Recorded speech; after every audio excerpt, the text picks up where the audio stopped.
Good morning. हम लोग हिंदी साहित्य में रामचरितमानस भक्ति काल के अंतर्गत रामचरितमानस और रामचरितमानस का आज आखिरी कांड उत्तरकांड उत्तरकांड का हम लोग अध्ययन करेंगे। आपके सिलेबस में दोहा 19 से 24 तक का दोहा है, तो इन दोहों का पढ़ेंगे हम लोग। जानते हैं कि रामचरितमानस में अब तक के प्रसंगों में क्या क्या हो चुका है। अब तक के जो प्रसंग हुए हैं तो लंका कांड के प्रसंग हो चुके हैं। लंका पे चढ़ाई हो जाती है, रावण की मृत्यु हो चुकी है। ठीक है, रावण का मृत्यु के बाद उद्धार हो चुका है, कहना चाहिए रावण का वध हो चुका है। ठीक है, अब उसके बाद शुरू होता है उत्तरकांड। नामकरण इसका उत्तरकांड बाद का कांड होने के कारण भी है। ठीक, बाद का कांड होने के कारण भी, और भी बहुत मीमांसाएं हैं, लेकिन यह अंतिम कांड है, इसलिए इसको उत्तरकांड कहते हैं। देखिए, हम लोगों ने बाल कांड से प्रारंभ किया था, है ना।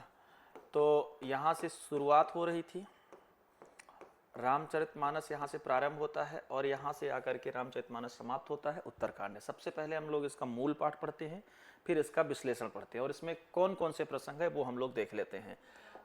तो एक तो प्रसंग तो ठीक है। एक तो ये पूरा उत्तरकांड जो है, तो जब यहाँ से राम की यात्रा शुरू होती है, कहाँ से? लंका से, है ना। लंका से राम जो है तो अपना काम जो है वो कर चुकते हैं। उनका काम क्या था? सीता की खोज पूरी हो गई, पूरी बानर सेना की खोज पूरी हो गई। ठीक है, खोज पूरी होने के बाद विभीषण को राज्य दिला दिया गया। ठीक, रावण का वध पूरा हो गया, राक्षसों का वध पूरा हो गया। लंका में जो है तो राम राज्य की स्थापना हो चुकी है ना। तो राम राज्य की स्थापना यहाँ पे तुलसीदास जी करवा रहे हैं। उत्तर से दक्षिण भारत तक की यात्रा पूरी हो चुकी है। तो यहाँ पे जो प्रसंग आते हैं, तो एक तो भरत विरह तथा भरत हनुमान मिलन होता है, अयोध्या में आनंद होता है, राम जी का स्वागत होता है, मतलब वहाँ से पुष्पक विमान से चल चुके थे लंका कांड से, है ना। तो श्री राम जी का स्वागत होता है, भरत मिलाप, सबका मिलनानंद होता है, राज्य अभिषेक होता है राम का, यही प्रसंग आपके उसमें है। वेद स्तुति होती है, शिव स्तुति होती है, बानरों की और निषाद की विदाई होती है, राम राज्य का वर्णन होता है। ये हम लोग को पढ़ना है, सिलेबस में हो या ना हो तब भी पढ़ना। ठीक, राम राज्य का वर्णन होता है, पुत्रोत्पत्ति, अयोध्या जी की रमणीयता, सनकादिक आगमन और संवाद होता है, हनुमान जी के द्वारा भरत जी का प्रश्न और राम जी का उपदेश होता है, श्री राम जी का प्रजा को उपदेश होता है, पूर्ववासियों की कृतज्ञता, श्री राम वशिष्ठ संवाद है यहाँ पे, श्री राम का भाइयों सहित अमराई जाना, नारद जी का आना और स्तुति करके ब्रह्मलोक को लौट जाना, शिव पार्वती संवाद, गरुण मोह, गरुण जी का काक भुसुंडी से राम कथा और राम महिमा, ये वाला चैप्टर आप लोग के सिलेबस में है। ठीक है, काक भुसुंडी का अपनी पूर्व जन्म कथा और कली महिमा कहना, गुरु जी का अपमान एवं शिव जी के साप की बात सुनना, रुद्राष्टक है, गुरु जी के शिव जी से अपराध क्षमापन, सापानुग्रह और काक भुसुंडी की आगे की कथा, काक भुसुंडी का लोमस जी के पास जाना और साप तथा अनुग्रह करना, ज्ञान भक्ति निरूपण, ज्ञान दीपक और भक्ति की महिमा, गरुण जी के 7 प्रश्न तथा काक भुसुंडी, अच्छा ये है, ठीक है, गरुण जी के 7 प्रश्न तथा काक भुसुंडी के उत्तर, ये हम लोग पढ़ेंगे। भजन महिमा, रामायण महात्म, तुलसी विनय और फल स्तुति और रामायण जी की आरती। ठीक, इसके बाद पूरा हो जाता है। तो इसके बाद जब पूरा हो जाएगा तो कौन सा कांड शुरू होगा? लवकुश कांड। हाँ, लवकुश कांड बाद का कांड है। तो शुरू हम लोग कहाँ से करें? राम राज्य अभिषेक से, है ना। राम राज्य अभिषेक तो है ना सिलेबस में? नहीं सर, सिर्फ राम अरे राज्य का वर्णन और काकभूषण के 7 प्रश्न। तो राम राज्य का वर्णन नहीं है, ऐसे कैसे हो सकता है? सर है, हम सिलेबस रखे राम राज्य का वर्णन 19 से 24 तक राम राज्य का वर्णन है। वही तो कह रहा हूँ, तो राम राज्य का वर्णन है, तो राम राज्याभिषेक नहीं है? नहीं है, ठीक है, कोई बात नहीं है, राज्याभिषेक नहीं है तो राम राज्य का वर्णन कर लेते हैं। हाँ, दोहा क्रमांक 120 से 126 उत्तरकांड में राम राज्य का वर्णन, है ना। राम राज्य का वर्णन है, गरुड़ जी के 7 प्रश्न है, भजन महिमा है। अच्छा, इतना ही है, ठीक है, कोई बात नहीं। तो हम लोग राम राज्य के वर्णन से शुरू कर लेते हैं। ठीक है, तो चलिए राम राज्य का वर्णन देखते हैं। यहाँ से राम राज्य का वर्णन और उसके मूल प्रसंग जो है वो हम लोग पढ़ने की कोशिश करते हैं। ठीक है, और यहाँ से शुरू हो रहा है दैहिक दैविक भौतिक तापा। दैहिक दैविक भौतिक तापा, राम राज नहीं कहूँ काहूँ व्यापा, और सब नर करहि परस्पर प्रीति, चलहि स्वधर्म निरत श्रुति नीति। ठीक है, तो यहाँ पर राम राज्य में दैहिक दैविक और भौतिक ताप किसी को नहीं व्यापते। दैहिक दैविक भौतिक तापा, ताप मतलब दुख। यहाँ पे त्रिविध दुख की चर्चा की गई है कि कौन से दुख? त्रिविध दुख की चर्चा की गई है, 3 प्रकार के दुखों की चर्चा की गई है। और कह रहे हैं कि राम राज नहीं काहूं व्यापा, राम राज्य में ये त्रिविध दुख जो है वो कहीं नहीं रहता। 3 दुख में से एक हमारे शरीर के कष्ट हैं, एक देवताओं के द्वारा दिए जाने वाले कष्ट हैं, और एक वायुमंडल वातावरण भौतिक घटनाओं के कारण जो कष्ट होते हैं वो हैं, ठंडी गर्मी वर्षा आदि, इस प्रकार से बिजली गिर जाना, ये सब ऐसे करके। ठीक, तो ये इस प्रकार के दुख राम राज्य में नहीं होते। देखिए, तीनों दुख यदि हम लोग देखें तो 3 प्रकार के दुख किसी नागरिक को, किसी जनता को हो सकता है। या तो उसको शारीरिक कष्ट हो, यदि दैविक कष्ट हो, या तो भौतिक कष्ट हो। लेकिन राम राज्य जो है वो इन तीनों प्रकार के कष्ट से मुक्त होता है।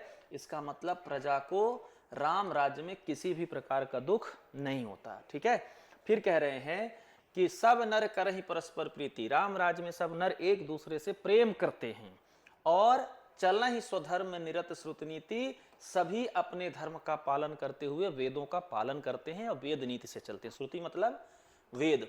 कह रहे हैं कि और वेदों में बताई हुई नीति मर्यादा में तत्पर रहकर अपने अपने धर्म का पालन करते हैं। ठीक, और फिर कहते हैं चार्यू चरण धर्म जग माही, पूरी रहा सपने अघमाही, राम भगत रत नर अरुनारी, सकल परम गति के अधिकारी। कहते हैं कि चारों धर्म अपने चारों चरण, जिसमें सत्य, शौच, दया, दान, ये धर्म के 4 चरण माने जाते हैं।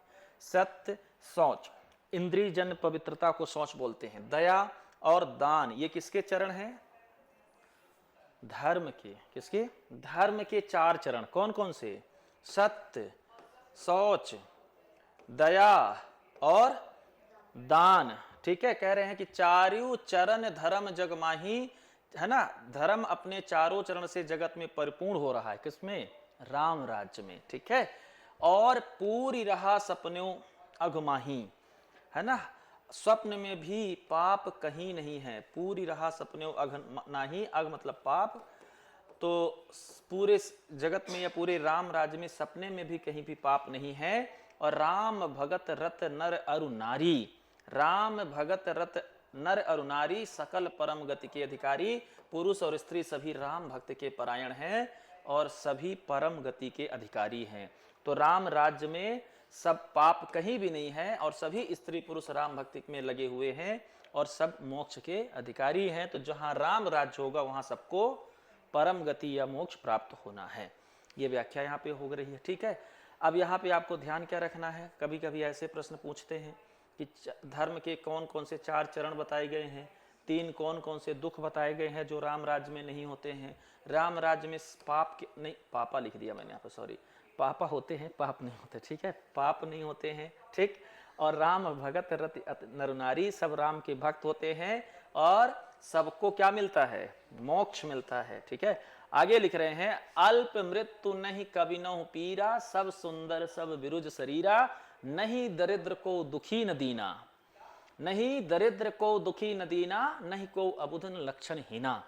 है ना, इसी रामराज की बात करते हुए उस, अब सोचो उस परिप्रेक्ष्य में इतने सुंदर राज्य का वर्णन कर रहे हैं। जब हमें एक ऐसे राज्य की जरूरत है तो अल्प मृत्यु नहीं कभी नहु पीरा, कभी किसी को छोटी अवस्था में मृत्यु नहीं होती और कभी किसी को कोई पीड़ा नहीं होती है। सब सुंदर सब विरुज शरीरा, सभी के शरीर सुंदर और निरोग है। सब सुंदर हैं, सब विरुज शरीरा, सबके सुंदर निरोगी है, शरीर निरोगी है। और नहीं दरिद्र को दुखी न दीना, कोई गरीब नहीं है, कोई दुखी नहीं है, और नहीं को अभिधन लक्षण हीना, और ना ही कोई क्या है? मूर्ख है। अबुध मतलब मूर्ख है, और ना ही कोई लक्षणों से हीन है, अर्थात ना ही कोई गुणहीन है।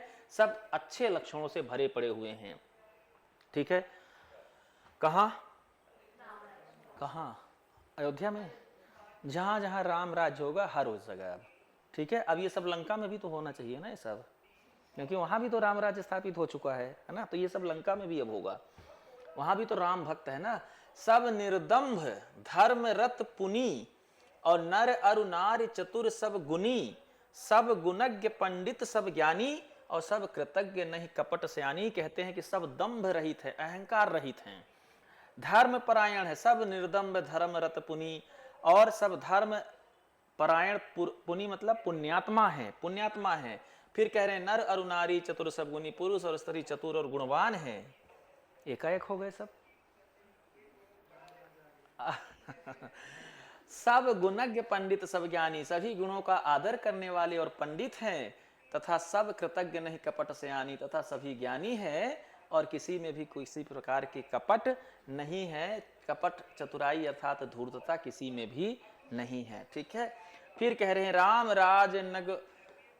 राज नभगेश सुनु, सचराचर जगमाहि, काल कर्म स्वभाव गुण कृत, दुख काहू नाही। कह रहे हैं काकभूषुंडी जी कहते हैं पक्षीराज गरुड़ जी सुनिए, श्री राम के राज्य में जड़ चेतन सारे जगत में काल कर्म स्वभाव और गुणों से उत्पन्न हुए दुख किसी को भी नहीं होते हैं, अर्थात इनके बंधन में कोई नहीं है, इन सब दुखों से सम्मुक्त है। ठीक है, राम राज्य में नवगेश सुन सचराचर जगमाही, सचराचर मतलब संपूर्ण जगत में, संपूर्ण जगत में काल कर्म स्वभाव गुण कृत दुख काहू नाही, अर्थात जो काल और कर्म के जो स्वभाव हैं, क्या कह रहे हैं, काल कर्म जो स्वभाव है और गुणों से उत्पन्न हुए जो दुख हैं वो किसी को यहाँ नहीं होते हैं।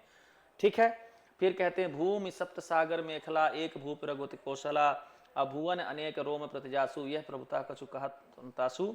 अयोध्या में श्री रघुनाथ जी 7 समुद्रों की मेखला वाली पृथ्वी में एकमात्र राजा हैं जिनके एक एक रोम में अनेकों ब्रह्मांड है, उनके लिए 7 द्वीप की यह प्रभुता कुछ अधिक नहीं है। ठीक है, ये कौन सा दोहा था, 21 था।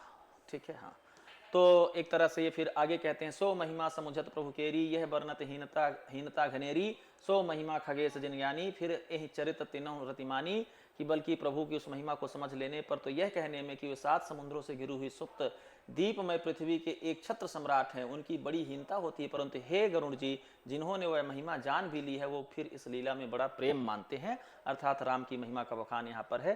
ठीक है, सो जाने कर फल यह लीला, कहा मुनिवर 10 लीला, और राम राज कर सुख संपदा, बरिन न सकई फनीस शारदा। क्योंकि उस महिमा को भी जानने का फल यही लीला है। इंद्रियों का दमन करने वाले श्रेष्ठ महामुनि ऐसा कहते हैं कि राम राज्य की सुख संपत्ति का वर्णन शेष जी और सरस्वती जी भी नहीं कर सकते हैं।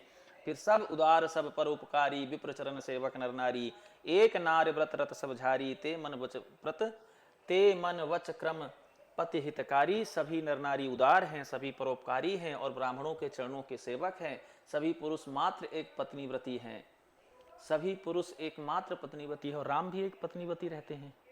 एक बार मौका आता है कि एक दूसरी शादी कर ले तो भी नहीं करते हैं, पता है ना वो वाला प्रसंग, है ना। हाँ, अश्वमेध यज्ञ के समय जब सीता नहीं होती है तो उनको उपाय सुझाते हैं कि चाहें तो आप विवाह दूसरा कर लें, क्षत्रिय दूसरा विवाह कर लेते हैं। तो राम कहते हैं कि नहीं, हमें दूसरा विवाह नहीं करना है। ठीक, तो सभी पुरुष एकमात्र पत्नीव्रती हैं। इस प्रकार स्त्रियां भी मन वचन और कर्म से पति का हित करने वाली हैं। और फिर कहते हैं कि दंड जतिन कर भेद जह नरतक नृत्य समाज, जीता हूं मन सुनहि अस रामचंद्र के राज। श्री रामचंद्र के राज्य में दंड केवल सन्यासियों के हाथों में है। दंड कौन देगा? और भेद नाचने वालों के नित्य समाज में है। और जीतो शब्द केवल मन की जीतने के लिए ही सुनाई पड़ता है, अर्थात राजनीति में शत्रुओं को जीतने, चोर डाकुओं आदि को दमन करने के लिए साम दाम दंड और भेद, ये 4 उपाय किए जाते हैं। राम राज्य में कोई शत्रु है ही नहीं, तो यहाँ पर जीतो शब्द मन जीतने के लिए ही है। यही गांधी जी का स्वराज है, यही गांधी जी का स्वराज है जो राम राज्य के बराबर है ना। स्वराज का मतलब ही है क्या? अपने पर राज करो। तो जीतने का मतलब यहाँ पर किसको जीतना है? स्वयं को जीतना है, इंद्रियों को जीतना है। कोई अपराध करता ही इसलिए नहीं, किसी को दंड होता ही नहीं है। तो दंड शब्द यहाँ केवल सन्यासियों के हाथ में रहने वाले दंड अर्थात छड़ी जो उनके हाथ में रहता है ना, दंड के लिए ही रह गया है। सभी अनुकूल होने के कारण भेद नीति की आवश्यकता ही नहीं रह गई है। और भेद शब्द केवल सुर ताल के भेद के लिए ही काम आता है। तो जो साम दाम दंड भेद युद्ध के या राजनीति के 4 तत्व बताए जाते हैं, वो 4 तत्व राम राज्य में काम ही नहीं आते हैं। क्या कह रहे हैं कि दंड जतिन कर भेद जहां नर्तक नृत्य समाज और जीतहु मन ही सुनय से रामचंद्र के राज। तो रामचंद्र के राज में ये चारों का काम नहीं है। कह रहे हैं कि दंड केवल कौन सा दंड है, जो संतों के हाथ में रहता है। दंड कमंडल दो चीजें रहती हैं उनके हाथ में, एक दंड और दूसरा कमंडल। तो दंड शब्द यहाँ किसी के लिए यूज ही नहीं हो रहा है, वो सन्यासियों के पास रहने वाले दंड से ही मतलब यहाँ पर है।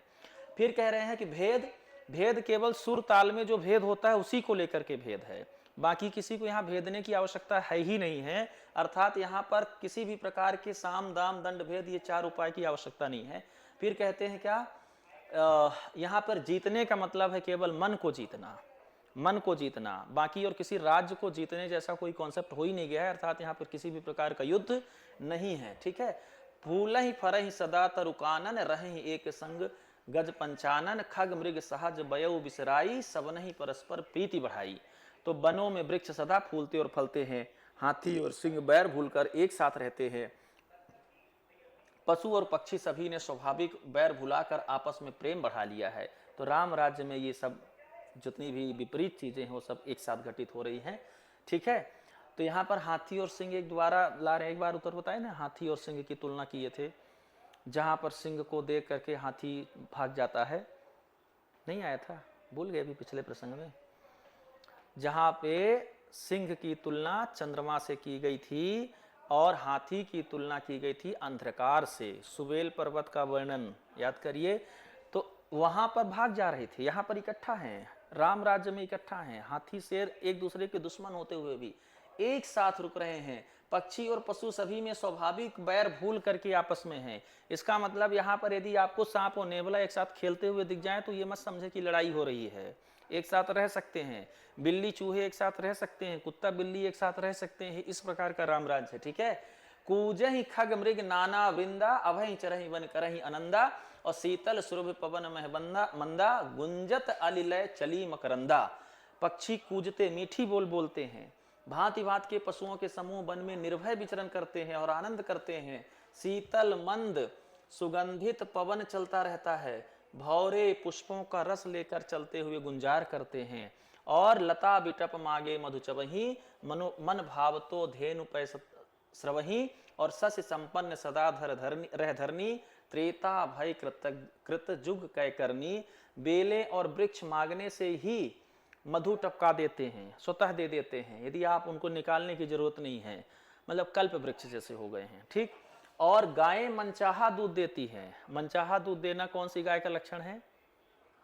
कामधेनु का। तो सभी गायें कामधेनु हो गई, ये स्वर्ग की कल्पना है। ठीक, जहां ऐसे वृक्ष पाए जाते हो कि बिना मांगे या मांगने पर तुरंत फल दे दे, जहां ऐसी गायें पाई जाती हो कि मांगने पर तुरंत मनचाहा दूध दे दें, और धरती सदा खेती से हरी भरी हो गई है ना। मन भाव तो धेनु पै स्रवही, मांगने से गाय मनचाहा दूध दे देती है। ससी संपन्न सदा रह धरनी, ससी फसल के लिए धरती सदा खेती से हरी भरी रहती है। और त्रेता भय कृत जुग कै करनी, त्रेता में सतयुग की स्थिति हो गई है ना, तो सतयुग व्याप्त हो गया है।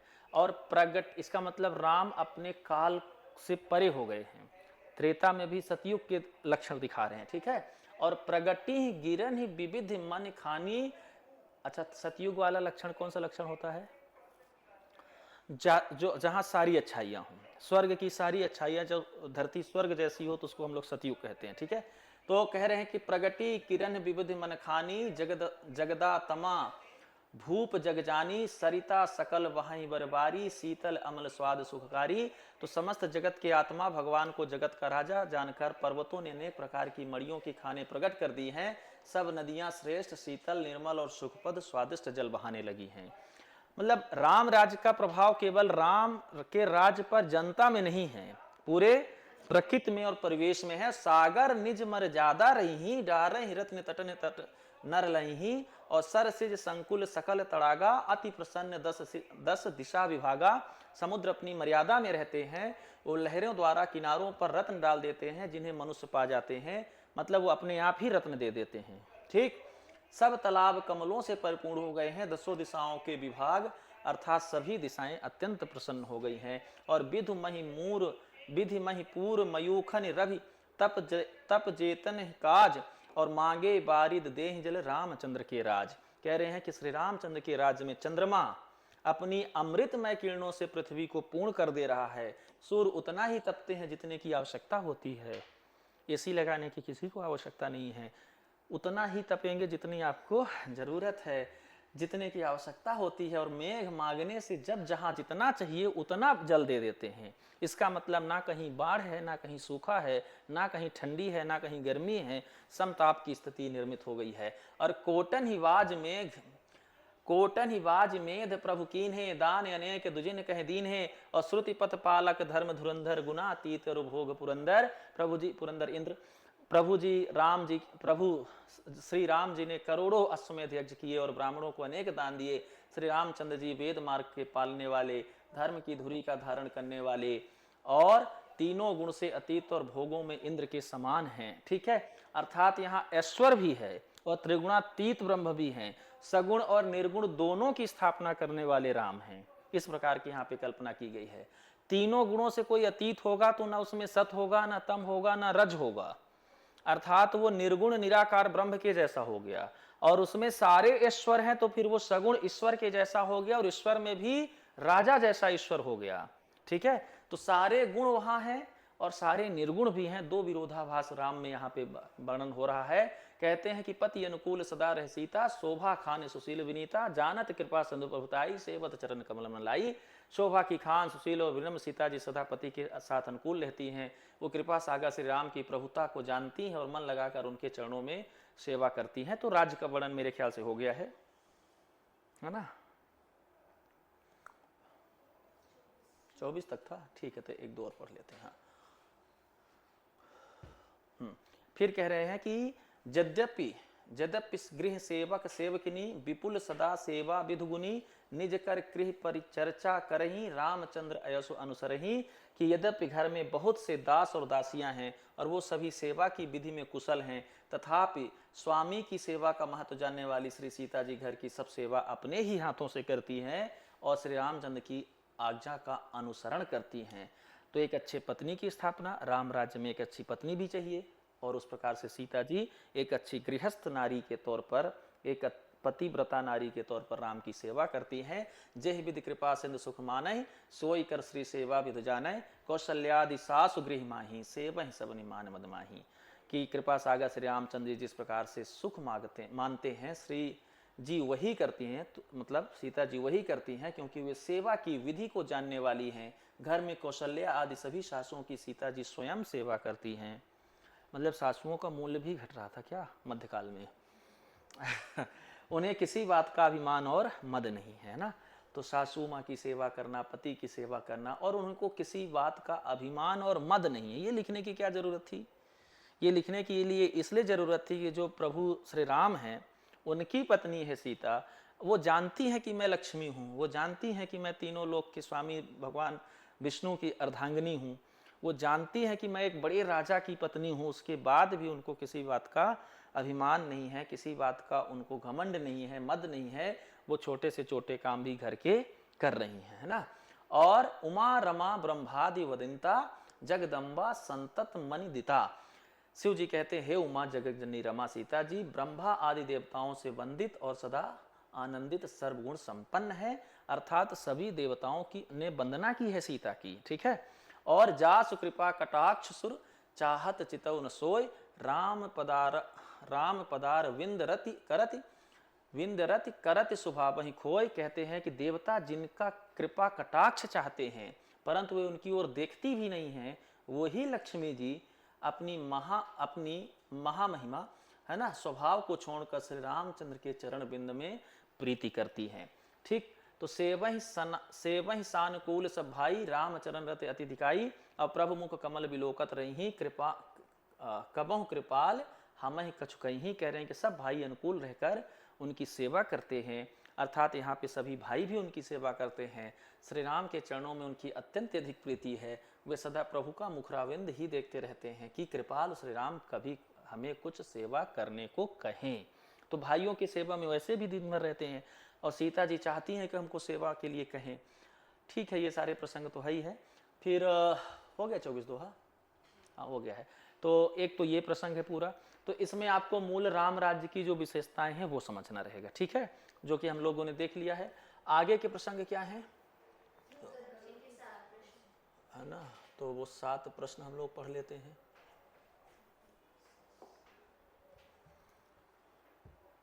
मूल पाठ अभी पढ़ लेते हैं, बाकी विश्लेषण कल करेंगे।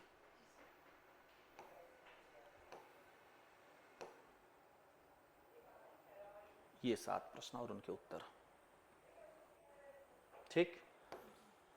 कहते हैं कि मतलब यहाँ पे गरुड़ जी प्रश्न पूछ रहे हैं, ठीक है, कि पुनि सप्रेम बोले हूँ खगराऊ और जौ कृपाल मोहि ऊपर भाऊ और नाथ मोह निज सेवक जानी सप्त प्रसन्न मम कहूँ बखानी। कह रहे हैं गरुड़ जी, पक्षीराज गरुड़ जी फिर प्रेम सहित बोले, हे कृपाल यदि मुझ पर आपका प्रेम है तो हे नाथ मुझे अपना सेवक जानकर मेरे 7 प्रश्नों के उत्तर का बखान करो। खगराऊ मतलब पक्षीराज गरुड़ जी, ठीक है।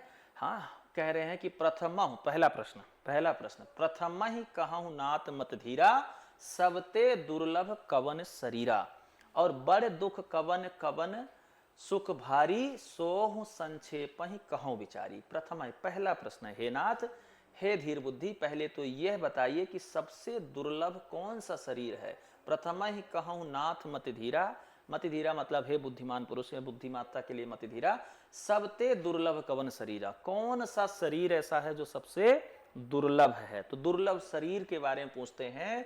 फिर कहते हैं कि बड़ा दुख कवन सुख भारी, सबसे बड़ा दुख कौन है और सो ही संक्षेप ही कहो विचारी, और सबसे बड़ा सुख कौन सा है, यहीं पे है कवन सुख भारी, और यह भी विचार कर संक्षेप में हमसे कहिए। तो यहाँ पर प्रश्न कह रहे हैं कि कौन सबसे बड़ा, नहीं सबसे बड़ा क्या है, नहीं सबसे दुर्लभ शरीर है कौन सा है, सबसे बड़ा दुख कौन सा है, सबसे बड़ा सुख कौन सा है।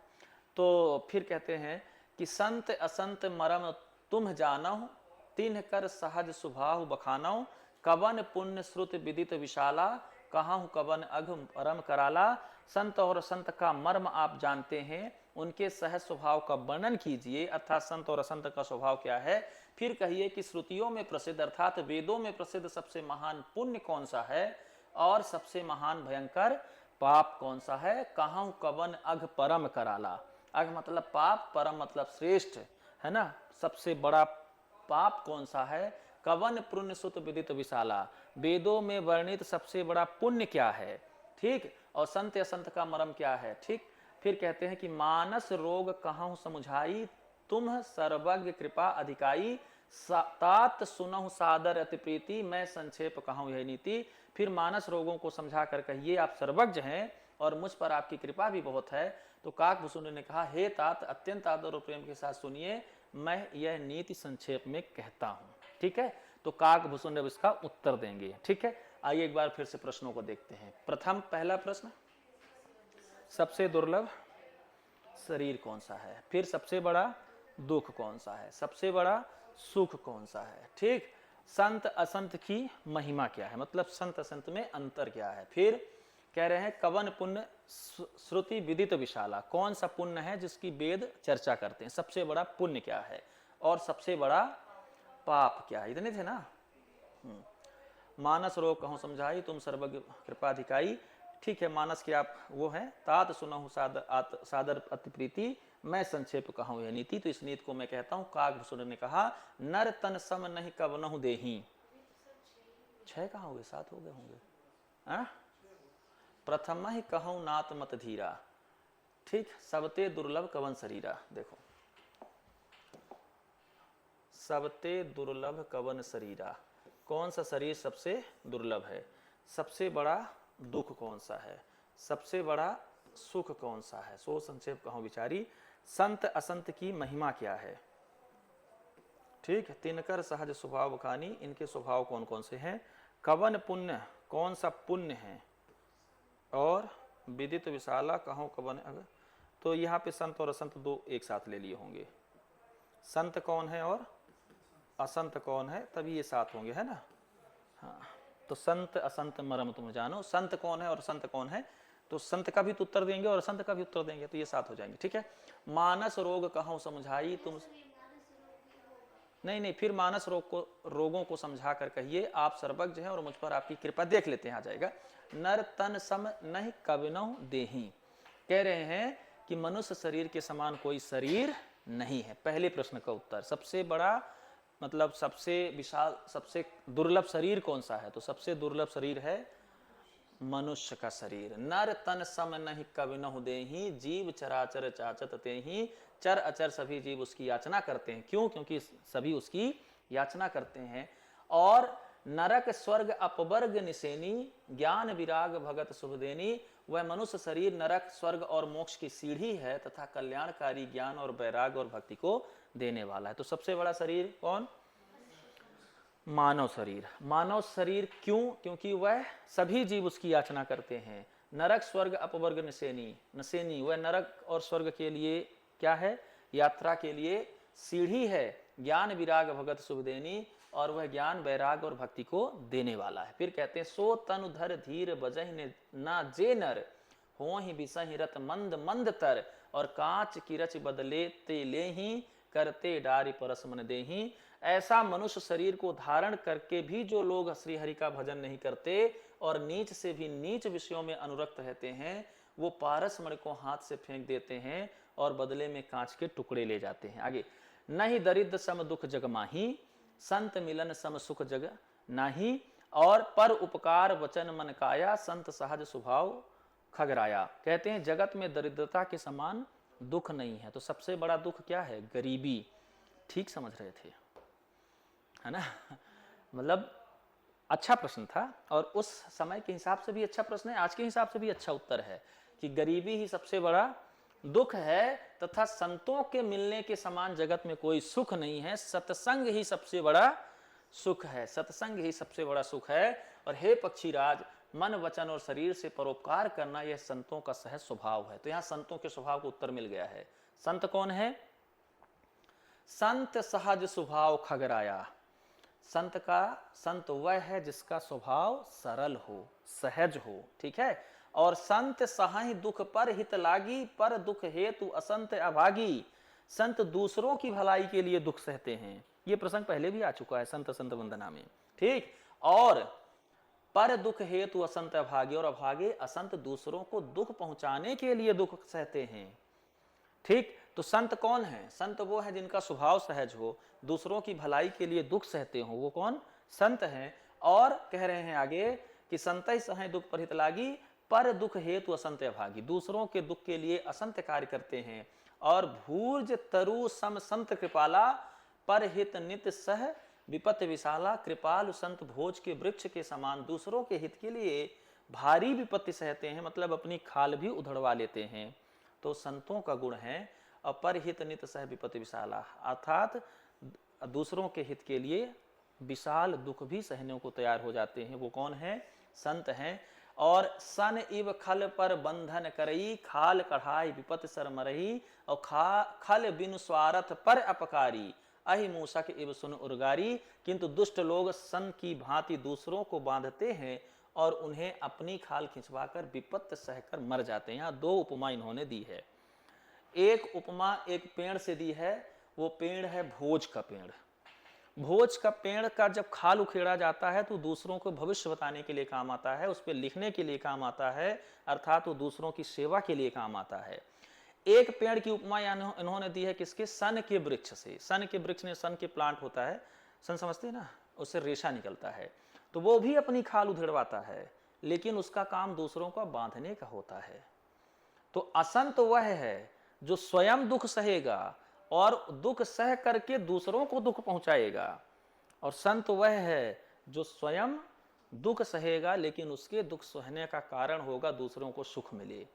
ठीक। तो दो पौधों से संत और असंत की गुणों की व्याख्या करते हैं। एक पौधा है किसका? भोज का। और दूसरा पौधा है किसका? दोनों से ही निकलते हैं। भोज की खाल निकाल करके उससे भोजपत्र बनाया जाता है, और भोजपत्र लिखने के काम में आता है, ज्ञान फैलाने के काम में आता है। लोग उस पर कुंडली बनाते थे, भविष्य लिखते थे। और दूसरा है सन का वृक्ष। सन के वृक्ष से रेशा निकाला जाता है। तो सन की टहनियां ऐसे होती हैं, उससे रेशे निकालते, खाल उसकी भी खिंचती है, लेकिन वो रेशा निकल करके काम किस में आता है? दूसरों को बांधने का काम आता है। अर्थात दूसरों को बंधन बनाने का काम किसका है? संत का, सॉरी असंत का। और दूसरों को ज्ञान के माध्यम से मुक्ति देने का काम किसका है? संत का। ये व्याख्या यहाँ पर ये कह रहे हैं कि खल बिन स्वार्थ परोपकारी अहिमूषक इव सुन उद्गारी। कहते हैं कि दुष्ट लोग सन की भांति दूसरों को बांधते हैं और अपनी खाल खिंचवा कर विपत्ति सहकर मर जाते हैं। ठीक, हे सर्पों के शत्रु गरुड़ जी, क्या कहा ये बात कहाँ कही? अहिमूषक इव सुन उर्गारी, सुनिए दुष्ट बिना किसी स्वार्थ के सांप और चूहे के समान अकारण ही दूसरों का अपकार कर जाते हैं। यहाँ पर जो उन्होंने कहा है सर्पों के शत्रु गरुड़ जी, तो गरुड़ अर्थात बाज, और बाज सर्पों के शत्रु होते हैं, खा लेते हैं। इकोसिस्टम में हम लोग जानते हैं कि बाज जो है तो सर्पों को उठा ले जाता है। तो गरुड़ जो कह रहे हैं, कौन कह रहे हैं? ये काकभूषण कह रहे हैं। काकभूषण कह रहे हैं कि हे सर्पों के शत्रु गरुड़ जी, अहिमूषक के विष्णु उर्गारी, दुष्ट बिना किसी स्वार्थ के, दुष्ट बिना किसी स्वार्थ के सांप और चूहे के समान, सांप और चूहे के समान अकारण ही दूसरों का अपकार करते हैं। जैसे सांप जहां रहेंगे तो दूसरों का अपकार करेंगे, और चूहे जहां रहेंगे दूसरों का अपकार करेंगे, और उसमें उनका कोई स्वार्थ भी नहीं है। जैसे चूहे कुछ कुतर के चले गए तो उसमें उनका कोई स्वार्थ नहीं, सांप आपको डंक मार के चला गया उसमें कोई, है ना। तो अकारण ही दूसरों को दुख पहुंचाते रहते हैं, भले ही उनको लाभ हो या ना हो। ये काम किसका है? असंत का काम है। तो यहाँ पर असंत की तुलना उन्होंने चूहों और सांप से की है। ठीक है, क्लियर। जैसे मान लीजिए जब सांप दंश मारता है तो उसको पेट तो भरता नहीं है, फिर भी आपको कष्ट हो गया, है ना। तो वो हो सकता है कि आपको दंश मारने के बाद वो घातक प्रहार आप उस पर करें और वो मर भी जाए। तो अपनी जान जोखिम डाल करके भी असंत क्या करते हैं? दूसरों को दुख पहुंचाने का काम करते हैं। चूहे जहां तहां रहेंगे तो नुकसान पहुंचाने का काम ही करेंगे, इससे उनका पेट नहीं भरता। मतलब संकेतिक यह है कि चूहे जो कुछ काटते पीटते रहते हैं उससे उनका पेट नहीं भरता, कोई स्वार्थ नहीं है, उसके बाद भी क्या कर रहे हैं? दूसरों को कष्ट पहुंचाते हैं। असंत हैं। पर संपदा विनाश नसाही, जिम सस हत हिम उपल बिलाही, और दुष्ट उदय जग आरत हेतु, जथा प्रसिद्ध अधम ग्रह केतु। कहते हैं कि पराई संपत्ति का नाश करके स्वयं नष्ट हो जाते हैं, जैसे खेती का नाश करके ओले नष्ट हो जाते हैं। दुष्ट का, यहाँ पर ओलों से भी तुलना किसकी हो गई? असंत से। दुष्ट का अभ्युदय, उन्नति, प्रसिद्धि अधम ग्रह केतु के उदय की भांति जगत के दुख के लिए ही होता है। अर्थात यहाँ पर दुष्ट की एक तुलना हो गई केतु से, है ना, राहु और केतु। तो केतु क्या करता है? जिसके ग्रह, जिसके उसमें नक्षत्र पे रहेगा उसको क्या करेगा? दुख ही पहुंचाएगा। ठीक इसी प्रकार से इनका उदय ही केतु के जैसे होता है। तो दुष्ट जब आते हैं तो वो केतु के जैसे हैं। ठीक है। फिर संत उदय संतत सुखकारी, विश्व सुखद जिम इंदु तमारी, और परम धर्म श्रुत विदत अहिंसा, पर निंदा सम अघन गरीसा। कह रहे हैं कि और संतों का अभ्युदय सदा ही सुखकर होता है। जब भी कभी किसी संत की उत्पत्ति होगी तो हमेशा सुखकर होगा, जैसे चंद्रमा और सूर्य का उदय विश्व भर के लिए सुखदायक है। ठीक है। तो जब केतु आता है तो अंधकार लेकर आता है, दुख लेकर आता है, और जो चंद्रमा सूर्य आते हैं वो संत जैसे हैं, सुखकर हैं। वेदों में अहिंसा को परम धर्म माना गया है।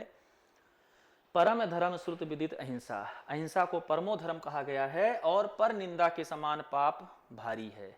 तो सबसे भारी तत्व क्या हो गई? तो उन्होंने पूछा था ना कि वेदों ने किसको सबसे बड़ा धर्म माना है, तो कह रहे हैं परम धर्म श्रुत विदित अहिंसा। सबसे बड़ा जो धर्म है वो क्या है? अहिंसा है। और पर निंदा सम अघन गरीसा, और दूसरों की निंदा से बड़ा कोई पाप नहीं है। पाप और पुण्य पूछे थे ना, सबसे बड़ा पाप क्या है? तो सबसे बड़ा पाप है क्या? निंदा, है ना, निंदा। और सबसे बड़ा धर्म क्या है? अहिंसा, वेदों के अनुसार। फिर कह रहे हैं कि हर गुरु निंदक दादुर होई, जन्म सहस्त्र पाव तन सोई, अद्विज निंदक बहु नरक भोग करी, जग जन्म ही बायस शरीर धर। कह रहे हैं शंकर जी और गुरु की निंदा करने वाला मनुष्य अगले जन्म में मेढक होता है, और वह इंतजार कर जन्म तक मेढक शरीर पाता है। ब्राह्मणों की निंदा करने वाला व्यक्ति बहुत दुख से नरक भोगकर फिर जगत में कौवे का शरीर धारण कर लेता है। हो गए प्रश्न क्या उत्तर? सभी प्रश्नों के उत्तर मिल गए ना?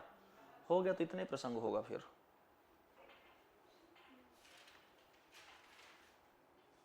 फिर यहाँ पे निंदा की ही बात की गई है, बाकी यहाँ पे प्रश्न के उत्तर यहाँ पे समाप्त हो जाते हैं। ठीक है।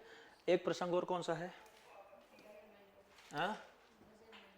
भ... इसी में है सर, कृष्ण और भजन में। इसी में था। हाँ सर, ऐसे अलग से नहीं दिया 120 कहाँ तक दिया है ये दोहा?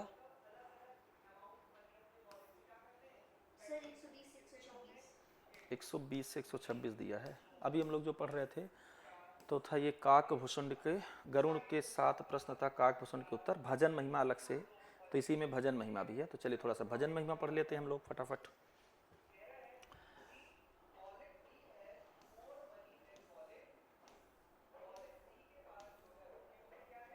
एक 120 से 125 में ये आ रहा है, ठीक है।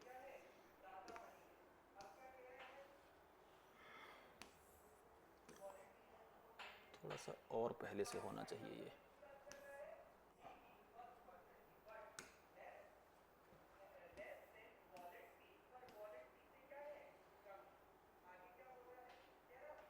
पढ़ ही लेते हैं, एक मिनट।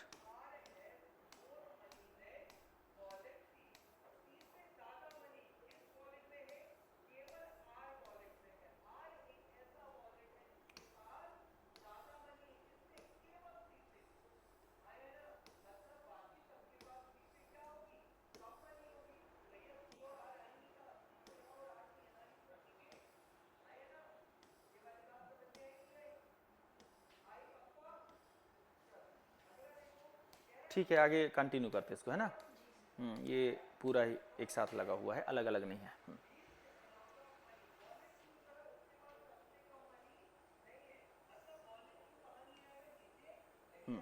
हर गुरु निंदक दादुर होई, जन्म सहस्त्र पाव तन सोई, और द्विज निंदक बहु नरक भोग कर, जग जनमहि बायस शरीर धर। शंकर जी और गुरु की निंदा करने वाला मनुष्य अगले जन्म में मेढक होता है। अभी कल ही हम लोग चर्चा कर रहे थे ना कि अगला जन्म जो होता है 84 लाख योनियों में, तो अगला जन्म किसका होने वाला है? कब? जब शंकर जी और गुरु जी की निंदा करेंगे तब, वैसे नहीं, है ना। और वह 1000 जन्म तक का वही मेढक शरीर ही पाता है। तो इसका मतलब जितने भी मेढक टर टर कर रहे हैं वो सब कौन है? निंदा करने वाले। मतलब आप उनको कह सकते हो कि तुम अपने पिछले जन्म का पाप भोग रहे, ना निंदा करते हो गुरु की। इनका उद्धार के लिए क्या कहा गया है? मेढक एक जगह और आ चुके हैं। मेढक की तुलना एक जगह वेद पाठ करने वाले विद्यार्थियों से की गई थी, है ना। तो सारे विद्यार्थी जो वेद पाठ कर रहे हैं वो मेढक के जैसे हैं, और सारे मेढक वो हैं जो शंकर जी और गुरु की निंदा करते हैं। तो इसका मतलब सारे विद्यार्थी जो वेद पाठ पढ़ रहे हैं वो शंकर जी और गुरु की निंदा कर रहे हैं? ऐसा नहीं है, ये कंक्लूजन नहीं निकालना है। तर्क वाक्य में तो ऐसे निकलेगा, है ना। तो कह रहे हैं कि हर गुरु निंदक दादुर होई, और वो 1000 जन्म तक मेढक का ही शरीर पाता है। ब्राह्मणों की निंदा करने वाला व्यक्ति बहुत से नरक भोग कर वो नरक में जाता है, जो ब्राह्मणों की निंदा करता है। फिर जगत में कौवे का शरीर धारण कर जन्म लेता है। तो जितने भी कौवे हैं वो हैं जिन्होंने ब्राह्मणों की निंदा की थी। तो उनके 2 स्टेप में पहुंचे हैं। पहले वो नरक गए हैं, उनको गर्म तेल में उबाला गया है, और उसके बाद कौवा बना दिया गया, इसीलिए वो काले हैं। गरम तेल में बहुत देर तक उबालने के कारण उनका रंग काला हो गया। हाँ, कौवों के कारण होने का कारण यह भी है। सुर श्रुत निंदक जे अभिमानी, सुर श्रुत निंदक भगवान और वेद का जो निंदक करेगा, है ना। और रौरव नरक परत ते प्राणी, हो ही उलूक संत निंदारत, और मोह निशा प्रिय ज्ञान भानुगत। जो अभिमानी जीव देवताओं और वेदों की निंदा करते हैं वे रौरव नरक में पड़े रहते हैं। संतों की निंदा में लगे हुए लोग उल्लू होते हैं, जिन्हें मोह रूपी रात्र प्रिय होती है, और ज्ञान रूपी सूर्य जिनके लिए बीत गया होता है। तो जितने सारे उल्लू हैं वो सब संतों की निंदा करने वाले पूर्व जन्म के मनुष्य हैं, है ना। वही वो लोग हैं जो वेद नहीं मानते थे, क्लियर, और संतों की निंदा कर देते थे। तो उस समय यदि ऐसा कोई कदम उठाए तो उनके मन में एक डर व्याप्त कराया जा रहा है, यदि आप संतों की निंदा करोगे तो अगला जन्म उल्लू का होगा, ठीक है। और जो जीव का, देवताओं का और वेदों के निंदा करेंगे वो हमेशा नरक में पड़े रहेंगे, वो तो कुछ और होंगे ही नहीं, ठीक।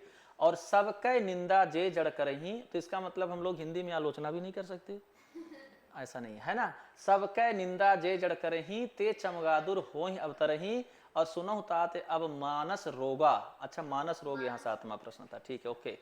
हाँ, सुनहु तात एवं मानस रोगा, जिनते दुख पावहि सब लोगा। जो मूर्ख मनुष्य सबकी निंदा करते हैं वो चमगादड़ होकर जन्म लेते हैं। किसकी निंदा करते हैं? जो मूर्ख मनुष्य सबकी निंदा, यहाँ वहाँ निंदा करते रहते हैं, वो चमगादड़ होकर जन्म लेते हैं। अब धीरे धीरे चमगादड़ों की संख्या कम क्यों हो रही है, जबकि निंदा तो बढ़ रही है। हाँ? फिर कहते हैं जिनते दुख पावहि सब लोगा। हे तात, अब मानस रोग सुनिए, जिनसे सब लोग दुख पाया करते हैं, मन का रोग जिसके कारण दुख होता है। ठीक है, तो हमारे पूरे जितने भी इकोलॉजिस्ट हैं सब बेचारे लगे हुए हैं कि चमगादड़ों की संख्या को बचाएं, चमगादड़ों को बचाएं, चमगादड़ों को बचाएं। तो उनके लिए एक अच्छी सलाह ये भी हो सकती है कि आप निंदा करिए सबकी, अपने आप कुछ दिनों में इस धरती में चमगादड़ हो जाएंगे। ठीक है, खैर ये ठीक है। तो अब वो कह रहे हैं मानस रोग का प्रसंग सुनिए, मतलब 7वां प्रश्न यहाँ पे मानस रोग वाला था। ठीक है, फिर कह रहे हैं कि मोह सकल व्याधिन कर मूला, तिन्हते पुनि उपजहि बहुसूला। काम बात कफ लोभ अपारा, क्रोध पित्त नित छाती जारा। कहते हैं कि सब रोगों की जड़ मोह है। वैदिक व्यवस्था में वैसे भी सब रोगों की जड़ इसी को बताया गया है। उन व्याधियों से फिर और बहुत से सूल उत्पन्न होते हैं। तो किससे? अज्ञान से फिर बहुत से शूल, शूल मतलब कंटक, बाधाएं उत्पन्न होती हैं। और काम वात है, लोभ अपार कफ है, और क्रोध पित्त है, जो सदा छाती जलाते रहते हैं। यहां पे देख लीजिए एक बार अच्छे से, क्या कह रहे हैं कि रोगों की जड़ क्या है? मोह है, और मोह बराबर अज्ञान। उन व्याधियों से फिर, अर्थात मोह से उत्पन्न होते हैं बहुत सारे सूल, अन्य बाधाएं, अन्य रोग कह लीजिए, है ना। काम क्या है? वात है ना। वात पित्त कफ, 3 चीजें बताई गई हमारे वैदिक व्यवस्था में। मनुष्य इन तीनों चीजों से बनता है। तो काम क्या है? वात है। लोभ अपार, बढ़ा हुआ लोभ कफ है। बढ़ा हुआ लोभ क्या है? जैसे कफ की मात्रा बढ़ जाती है, वैसे लोभ की तुलना इन्होंने किससे की है? कफ से। और क्रोध क्या है? पित्त है। क्रोध क्या है? पित्त है। और इनकी मात्रा जब बढ़ जाती है तो जिस प्रकार से छाती में जलन होती है, ठीक वैसे ही जब मोह की, काम की और लोभ की मात्रा बढ़ जाती है तो आत्मा में जलन होती है।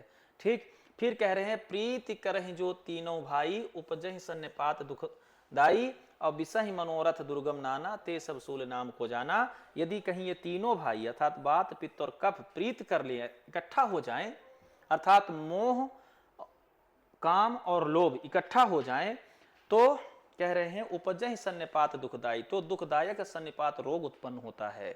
और विषय मनोरथ दुर्गम नाना, कठिनता से प्राप्त पूर्ण होने वाले जो विषयों के मनोरथ हैं, ते सब सूल नाम को जाना, वे ही सब सूल, सूल मतलब कष्टदायक रोग हैं, उनके नाम कौन जानता है, अर्थात वो अपार हैं। अर्थात ये जो तीनों के मिलने से जो रोग उत्पन्न होंगे वो कितने होंगे, उनके नाम कोई नहीं बता सकता। कौन कौन से? मोह, लोभ और काम। काम और क्रोध भी है ना, काम है, क्रोध भी है ना। तो ये यदि एक बार इकट्ठा हो जाएं तो इनके इकट्ठा होने से कौन कौन और रोग उत्पन्न हो सकते हैं, इसका नाम कोई नहीं बता सकता। फिर कहते हैं ममता दादु कंदु ईर्षाई, हर्ष विषाद गरह बहुताई, पर सुख देख जरन सो छई, कुष्ठ दुष्टता मन कुटदई। कहते हैं कि ममता दाद है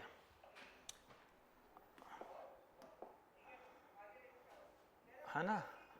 ममता क्या है? दाद है। ईर्षा क्या है? डाह है, खुजली है ना। और हर्ष विषाद गले के रोगों की अधिकता है, गलकंड है, कंठमाला या घेघा रोग जिसको कहते हैं। और पराये सुख कर देख कर जलन होती है, वही क्षयी है। क्षयी मतलब क्षय रोग, टीबी रोग है ना। दुष्टता और मन की कुटिलता ही क्रोध है। तो यहां उन्होंने कहा कि ममता, हालांकि ममता अच्छे संदर्भों में इस्तेमाल होती है, लेकिन यहाँ ममता का मतलब होता है किसी से अनावश्यक लगाव के संदर्भ में कहा होगा। माँ की ममता के बारे में तो नहीं ही कहेंगे, ठीक है। हाँ, और ईर्षा, डाह जो होती है वो खुजली जैसे है, ठीक है, खुजली जैसे है। हर्ष विषाद जो है वो गाइटर रोग है, घेंघा रोग है, ठीक। हर्ष और विषाद गाइटर के जैसे हैं जो फूलते फलते रहते हैं। फिर कह रहे हैं पराये सुख को देखकर जो जलन होती है वही टीबी रोग है, क्षय रोग है। और दुष्टता और मन की कुटिलता ही क्या है, कोढ़ है। तो ये इतना इतना इतना इसलिए कह रहे हैं कि सब ये सब त्याग दें और मानव के अंदर नैतिकता आए। जैसे मैं कहूँ कि जो दुष्ट होगा, मन का कुटिल होगा, वो कोढ़ी है। और कोढ़ इतना मतलब अछूत रोग होता था कि लोग कोढ़िए को मतलब श्राप देते थे, गाली देते थे। कोढ़ होना गाली कहलाती थी। तो जो कोढ़ के जैसा कुटिल होगा तो निश्चित रूप से जिसकी तुलना कोढ़ी से करेंगे, कुटिलता के कारण तो अपनी कुटिलता धीरे धीरे क्या करेगा, त्यागेगा। तो ये सब त्याग दे, इसलिए इतनी जो है तो कठिन तुलना की जा रही है। क्या, ममता दाद है, अनावश्यक लगाव दाद के जैसे, ईर्ष्या डाह है, खुजली है, हर्ष विषाद गायटर गलकंड जैसे हैं, रोग फूला रहता है। और पराये सुख को देखकर जो जलन होती है वो टीबी रोग के जैसा है। आज के लोग नहीं मानेंगे ये सब किताबी बातें हैं, कुछ नहीं होता इससे, ठीक है। पहले के लोगों के लिए सोचो, उस समय ये सब तुलना करके बताना। अब रामचरितमानस सुना रहे हैं और उसकी व्याख्या में ये सब बता रहे हो, तो जो सुनने वाले लोग होंगे तो कल से थोड़ा डरेंगे ना, ये सब सुन करके। कोढ़ से डरते हैं, है ना। गाइटर और ये भले इससे न डरे, पर कोढ़ से तो डरते हैं। तो सबसे बड़ी कुटिलता तो वही है। और अहंकार अति दुखद डमरुआ, दंभ कपट मद मान नेहरुआ, और तृष्णा उदर वृद्ध अति भारी, त्रिविध ईष्णा तरुण तिजारी।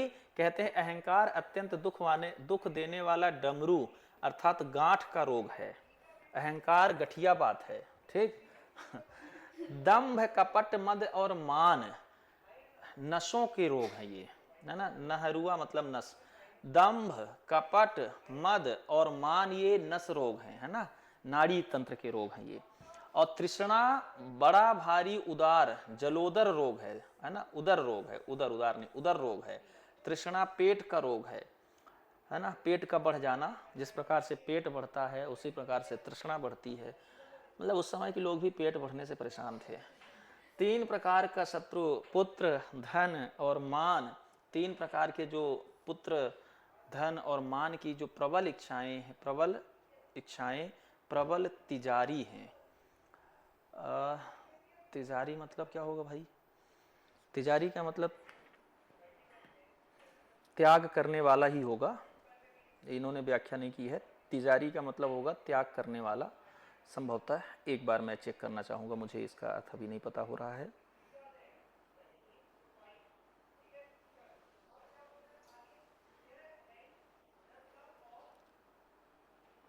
तिजारी, अच्छा, ओके, ठीक है। हर 3 दिन में आने वाले बुखार को बोलते हैं, ठीक है। ओके, ठीक है। तो ये पुत्र, धन और मान की जो प्रबल इच्छा आती है वो 3 दिन में आने वाली बुखार के जैसे है, ठीक है। पहले ये शब्द इस्तेमाल करते थे, 3 दिन की बुखार हर 3 दिन में आती रहती है। किसकी इच्छा? धन की इच्छा, प्रतिष्ठा की इच्छा, पुत्र की इच्छा। तो इनकी तुलना इन्होंने किससे की है? 3 दिन की बुखार से। तिजारी मतलब 3 दिन की बुखार, ठीक है। कह रहे हैं कि तृष्णा उदर बुद्धि अति भारी और त्रिविध इष्णा तरुण तिजारी। त्रिविध तृष्णा, 3 प्रकार की तृष्णा। किसकी तृष्णा? पुत्र की, धन की और सम्मान की इच्छा। ये 3 दिन की बुखार के जैसे है, 3 दिन में आने वाली बुखार के जैसे है। इसका मतलब इन सबका त्यागना है, सबको उसी तरह से त्यागना है जैसे इन रोगों को त्यागते हैं। बड़ी दार्शनिक व्याख्या हो गई भाई जीवन की, है ना। और जुग विधि ज्वर मत्सर अविवेका, कह लग कहूं कुरोग अनेका। मत्सर और विवेक 2 प्रकार के ज्वर हैं। इस प्रकार अनेक बुरे रोग हैं जिन्हें कहां तक कहूं।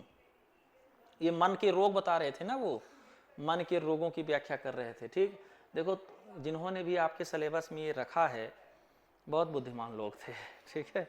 उन जानते थे कि यही पढ़ाओ विद्यार्थी को, यही पढ़ाओ और इसी से कुछ न कुछ प्राप्त होगा। बाकी इतने सारे प्रसंग में इतने अच्छे प्रसंग रखने थे। पूरा रामचरितमानस से कुछ 7, 8, 10 प्रसंग रखे हैं। उनमें से एक इतना अच्छा प्रसंग ये, और एक अच्छा प्रसंग मंदोदरी द्वारा राम की वर्णन। कितने अच्छे प्रसंग हैं, है ना। तो इन प्रसंगों से हम क्या कर रहे हैं? अपने मन का शोधन कर रहे हैं और नैतिकता की स्थापना कर रहे हैं, व्यक्तिगत नैतिकता की स्थापना कर रहे हैं, जिससे राम राज की संकल्पना पूरी होगी, ठीक। कह रहे हैं कि एक व्याध बस नर मरहि, ए असाधि बहु व्याधि, और पीड़ह संतत जीव कहूं, सो किम लहै समाधि। एक ही रोग के बस होकर मनुष्य मर जाते हैं, ये तो फिर बहुत से असाध्य रोग हैं। ये जीव को निरंतर कष्ट देते रहते हैं, ऐसी दशा में वह समाधि को कैसे प्राप्त करेगा। और नेम अधर्म आचार तप ज्ञान ज्ञान यज्ञ जप दान और भेषज पुनः कोट नहीं रोग जाहि हरिजान। नियम धर्म आचार तप ज्ञान यज्ञ जप दान और भी करोड़ों औषधियां हैं, परंतु हे गरुण जी उनसे ये रोग नहीं जाते। और यही विधि सकल जीव जग रोगी, शोक हरस भय प्रीत वियोगी, मानस रोग कछुक में गाये, हाहि सबके लखी बिरलहन पाए। कह रहे इस प्रकार जगत में समस्त जीव रोगी हैं, जो शोक हर्ष भय प्रीत और वियोग के दुख से और भी दुखी हो रहे हैं। मैंने ये थोड़े से ही मानस रोग कहे हैं, ये हैं तो सबको, परंतु इन्हें जान बिरले ही पाते हैं। ठीक, अर्थात सब लोग मनोरोगी हैं। कितना अच्छा मानसिक इच्छाओं का या मानसिक मनोभावों का वर्णन किया इन्होंने। मनोविज्ञान तुलसी के दास में यदि वर्णन करना होगा तो यहाँ से आप कर सकते हैं कि जाने ते छीजहि कछु पापी, नाश न पावहि जन परितापी, विषय को पथ्य भई पाई अंकुरे, मुनि हृदय का ना बापुरे। प्राणियों को जलाने वाली ये पापी रोग जान लिए जाने से कुछ क्षीण अवश्य हो जाते हैं, परंतु नाश को नहीं प्राप्त होते। विषय रूप कुपथ्य पाकर ये मुनियों के हृदय में भी अंकुरित हो उठते हैं।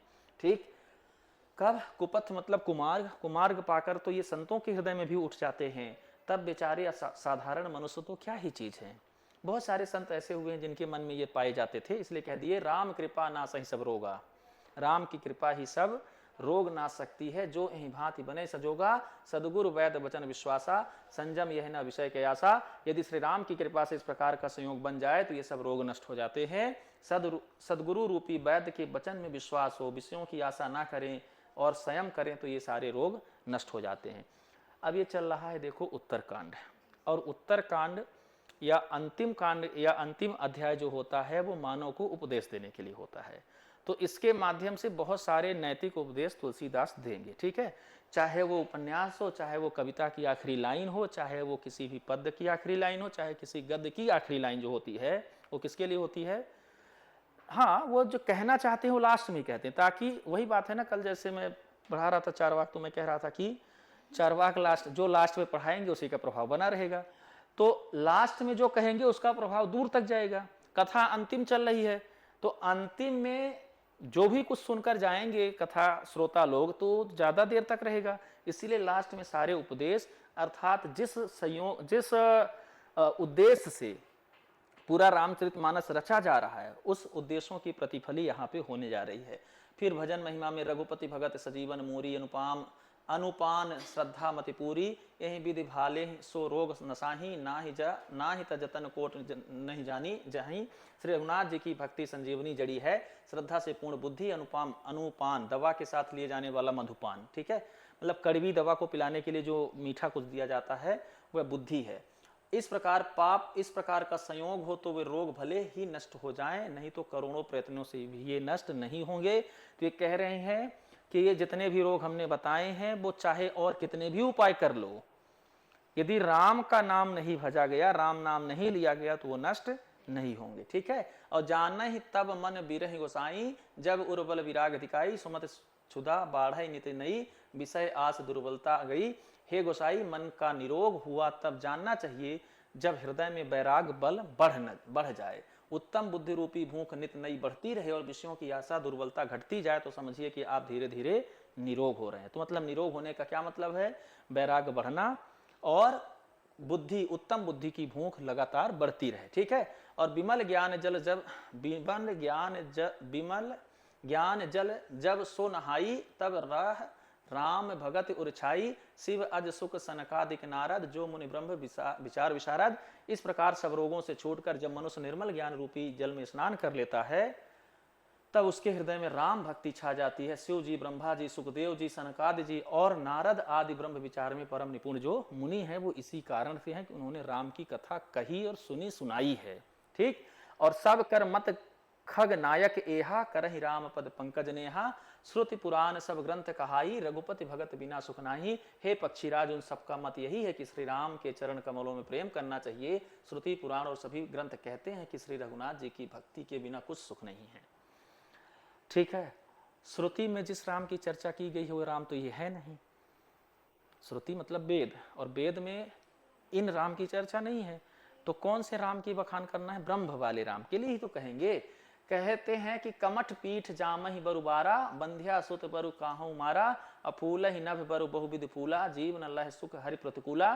कछुए की पीठ पर भले ही बाल उगावे, बाज का पुत्र भले ही किसी को मार डाले, आकाश में भले ही अनेक प्रकार के फूल खिल उठे, परंतु श्री हर से विमुख होकर जीव सुख प्राप्त नहीं कर सकता। ये जितनी भी असंगति अलंकार हो सकती है वो सब इन्होंने कहा है ना, कि कछुए की पीठ पर बाल उगाए जो कभी नहीं उग सकते। ठीक, बाज का पुत्र भले ही किसी को मार डाले, बाज का पुत्र कभी किसी का हो ही नहीं सकता, मतलब बाज का पुत्र मतलब अपने आप में असंगति का बात है। ठीक है, आकाश में भले ही अनेक प्रकार के फूल उग सके, है ना। तो बंध्या पुत्र और आकाश कुसुम ये हमेशा उल्टे के लिए कहा जाता है कि यह असंभव, ये नहीं हो सकता। और यदि वो हो भी जाए तब भी, मतलब इतने कठिन यदि सफल संभव हो भी जाए तब भी कह रहे हैं कि श्री हरि से विमुख होकर जीव सुख प्राप्त नहीं कर सकता। यदि इतने असंभव कार्य हो भी जाए तब भी, मतलब यदि आप कठिन से कठिन कार्य कर भी लो तो भी जब तक आप राम के या हरि के भजन से यदि विमुख हो जाते हैं तो भी आपको सारे कष्ट दूर नहीं होंगे। कहते हैं त्रिषा जाय बरु मृग जलपाना, बरु जामहि सस शीस वसाना, अंधकार बरु रवहि नसावे, राम विमुख न जीव सुख पावे।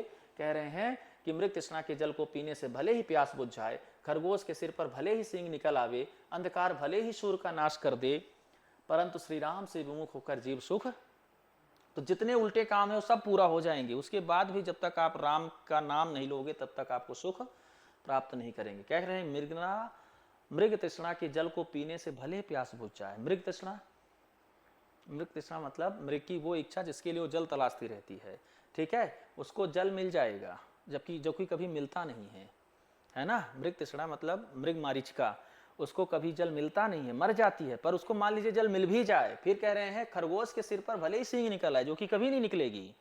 ठीक, और अंधकार भले ही सूर्य का नाश कर दे, अंधकार सूर्य का नाश कैसे कर देगा? उल्टा ही है ना। तो ये सब यदि संभव भी हो जाए तब भी राम का नाम लिए बिना सुख नहीं मिल सकता। इतनी प्रबल स्थापना राम की है ना। हिमते अनल प्रगट बरु होई, विमुख राम सुख पाव न कोई, बर्फ से भले ही अग्नि प्रकट हो जाए, ये सब अनहोनी बातें हैं, चाहे हो ही जाए, परंतु राम के विमुख होकर कोई भी सुख प्राप्त नहीं कर सकता। और वारी मथे घृत होई बरु सिकता ते बरु तेल, और बिनु हरि भजन न तब तरह यह सिद्धांत अपेल। कहते हैं कि जल को मथने से भले ही घी उत्पन्न हो जाए, ठीक है, और बालू को पेरने से भले ही तेल निकल आवे।